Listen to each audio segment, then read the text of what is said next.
Road ప్రమాద ఘటనలో మృతి చెందిన ఎమ్మెల్సీ షేక్ బాబ్జీ కేసులో విచారణ ముమ్మరమైంది.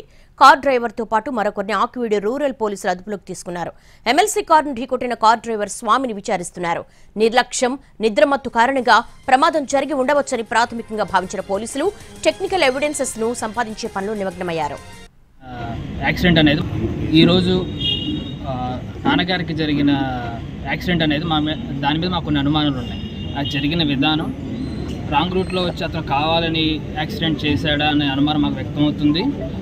ప్యాసింజర్ సీట్లో ఉన్న మా నాన్నగారికి ఎదుర కావాలని ఉద్దేశపూర్వకంగా అతను గుద్దినట్టు అనిపిస్తుంది తప్ప పొరపాటున జరిగిన యాక్సిడెంట్ కింద మాకు అనిపించడం లేదు. అలాగే ఈ ఏదైతే ఉందో విచారణ పూర్తి ఎటువంటి తప్పుడు దొల్లకుండా. రోడ్డు ప్రమాద ఘటనలో మృతి చెందిన ఎమ్మెల్సీ షేక్ బాబ్జీ కేసులో విచారణ ముమ్మరమైంది.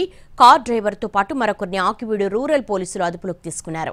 ఎమ్మెల్సీ కారును ఢీకొట్టిన కార్ డ్రైవర్ స్వామిని విచారిస్తున్నారు.